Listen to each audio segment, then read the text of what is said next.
ताटात किती जरी भाज्या असतील, चटण्या असतील, तरीसुद्धा तोंडी लावायला एखादा पदार्थ असेल तर पोट गच्च भरल्यासारखं होतो, म्हणजे जेवण जास्तीचा जातो. या पद्धतीची तुम्ही जर दह्यातली मिरची करताल तर जिभेवरची चव कधीच विसरणार नाही. साधी सोपी रेसिपी आहे, भज्याची चवीची आणि त्याचबरोबर कमी तेलकट. चला तर मग रेसिपीला सुरुवात करूया. तर इथे मी घेतलेली आहे भज्याची मिरची, म्हणजेच जाड असलेली मिरची. या पद्धतीने मधोमध कट करून घेतलेला आहे एका साईडला, आणि त्यामध्ये एक्स्ट्राचं जर बी असेल तर ते काढून टाकू शकता तुमच्या आवडीनुसार. तुम्हाला जर बी असलेला आवडत असेल तर राहिलं तरी काही हरकत नाही. त्यानंतर इथे मी घेतलेलं आहे बेसन पीठ. तर इथे आपल्याला बारीक दळलेलंच बेसन पीठ घ्यायचं आहे.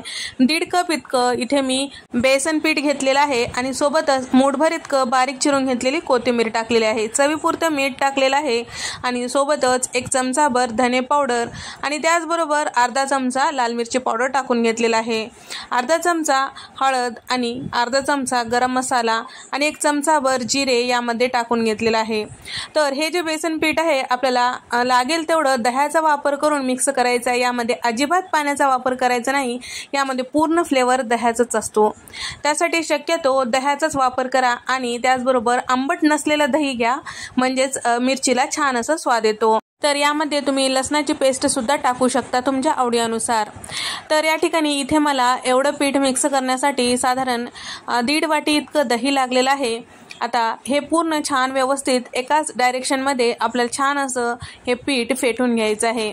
त्यानंतर आपल्याला हे पीठ या मिरच्यांमध्ये भरायचं आहे. तयार करून घेतलेलं बेसन पिठाचं मिश्रण आता मिरचीमध्ये लागेल तसं आपल्याला व्यवस्थित भरून घ्यायचं आहे आणि वरच्या साईडला सुद्धा थोडं थोडं लावून घ्यायचं आहे, म्हणजे मिरची खाते वेळेस मस्त चव येते.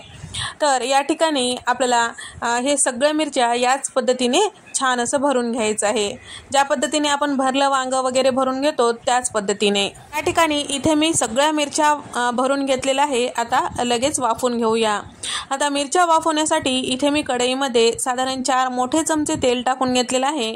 आता आपल्याला या कढईमध्ये सगळ्या मिरच्या या पद्धतीने व्यवस्थित असं ठेवून घ्यायचे आहेत. जरी थोडंसं तेल जास्ती वाटत असेल तरी वाफल्यानंतर आपल्याला एक्स्ट्राचं तेल ते काढून टाकायचं आहे. या ठिकाणी झाकण लावून ठेवायचं आहे. गॅसचा फ्लेम कमी करायचा आहे. 2 मिनिटं झाकून वाफवून घ्यायचं आहे.